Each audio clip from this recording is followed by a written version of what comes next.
su Biblia, Evangelio de Lucas, capítulo 11.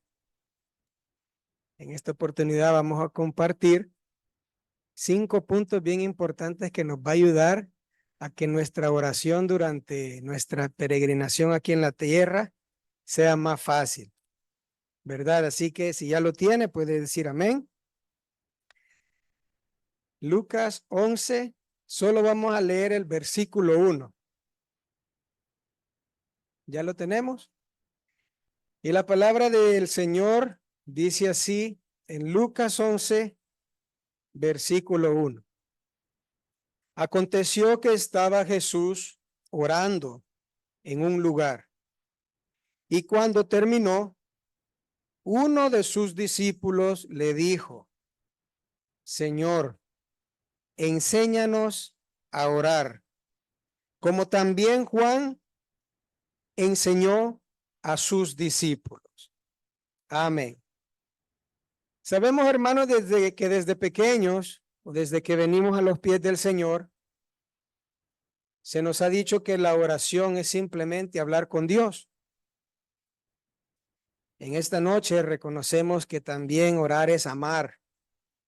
Amar a aquellos que están en necesidad, amar a aquellos que todavía no tienen la salvación de la cual nosotros hoy gozamos. Dios muestra su amor con nosotros, que puso su vida en la cruz.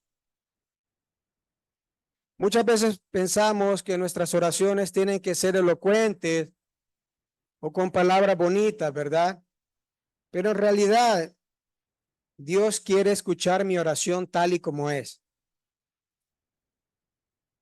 No necesitamos ocupar ese tipo de frases elocuentes o mezclarlas con versículos bíblicos, porque Dios sabe de lo que estamos necesitados.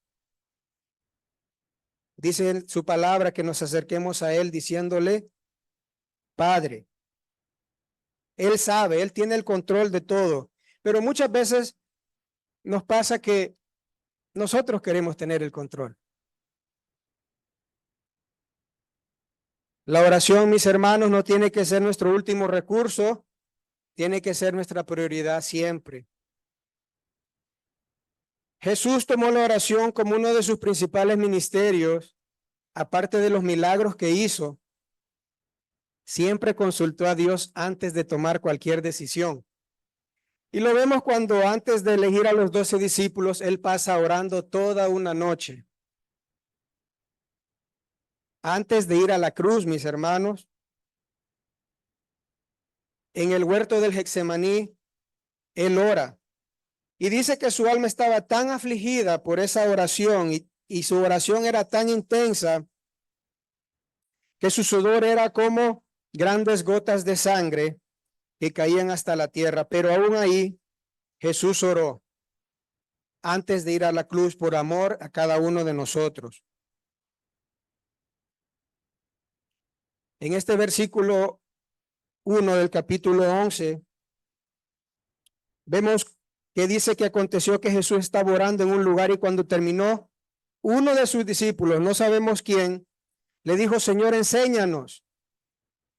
Sin duda alguna, Jesús, con este ejemplo, sus discípulos son movidos a que Jesús les enseñara a orar. Ellos, deseando aprender a orar, fijémonos en 2 cosas acerca de esta petición. Primero, una de ellas era que ellos deseaban comunicarse con Dios a través de la oración. Y en segundo lugar, ellos sabían que necesitaban de cierta orientación. Ahora, como yo, aunque la oración puede ser tan simple como hablar con Dios, es una de las habilidades que requiere tiempo, trabajo y práctica, mis hermanos. Los discípulos estaban con Jesús día tras día y hubieran poder haberle pedido al maestro que les enseñara a hacer milagros o extraordinarios como los que Jesús hacía, pero ellos pidieron, obviamente, cómo orar. Los discípulos, al igual que nosotros, nos damos cuenta de que hay un vínculo vital entre la oración y el ministerio en la iglesia. Para enseñarles a orar, Jesús dio a los discípulos y a nosotros también todas estas herramientas que encontramos desde el versículo 1 al 4. También podemos encontrar en Mateo 6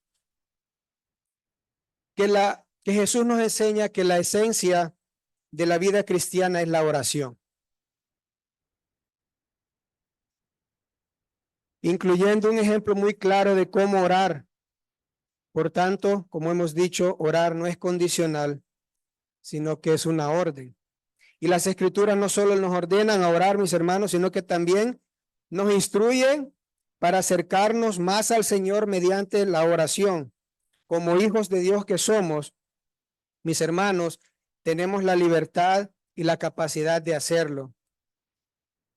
¿Verdad que muchos de nosotros lo primero que hacemos cuando nos levantamos es orar? Muchos de nosotros miramos nuestro teléfono y vemos cómo va a estar el clima en el día o por toda la semana. Vamos a dar 5 puntos para hacer de nuestra oración diaria más simple. Número 1, tenemos que reconocer, como decía el hermano Amparo, la santidad y la gloria de Dios, inclinándonos ante Él en humildad, en una actitud de devoción, porque solo Él, mis hermanos, es digno de adoración y de alabanza. Número 2, agradecer a Dios por su generosa provisión, incluyendo esa gracia salvadora que nos ha dado y que nos sostiene todos los días, porque todo proviene de Él. Número 3, confesar. Pero no solamente confesar, mis hermanos, sino también arrepentirnos de los pecados que hemos cometido contra un Dios santo y justo. Él perdona completamente nuestros pecados y los olvida. Esto es vital en nuestras vidas porque también nos va a permitir también a nosotros perdonar a otros.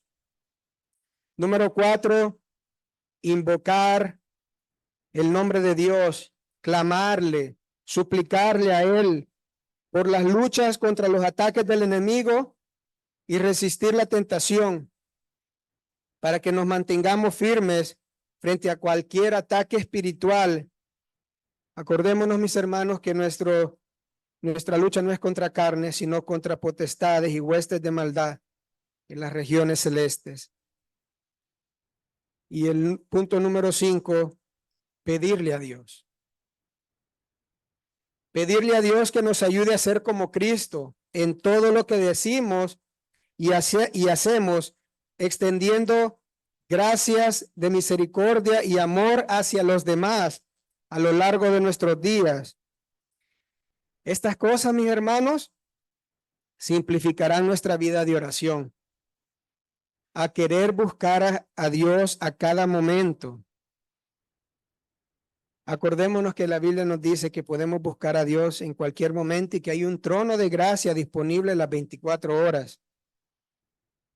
Nuestra oración es personal, mis hermanos, al igual que nuestra relación con el Todopoderoso, a través de la fe en su Hijo, nuestro Señor Jesucristo. La oración es un privilegio, ya que nos permite acceder al Padre Celestial los 7 días de la semana. Este hecho solamente fue posible por el sacrificio de su Hijo en la cruz por nuestros pecados. En esta vida, mis hermanos, hay muchas cosas que son complicadas, pero nuestra oración no tiene que serlo. No negociemos el tiempo de oración con otra cosa. Más bien démosle gracias a Dios por el regalo de la oración. Que seamos llenos, mis hermanos, de su espíritu al momento de orar, para que estemos siempre en comunión con Él, trayendo nuestras peticiones y nuestras acciones de gracias. Dios les bendiga, hermanos.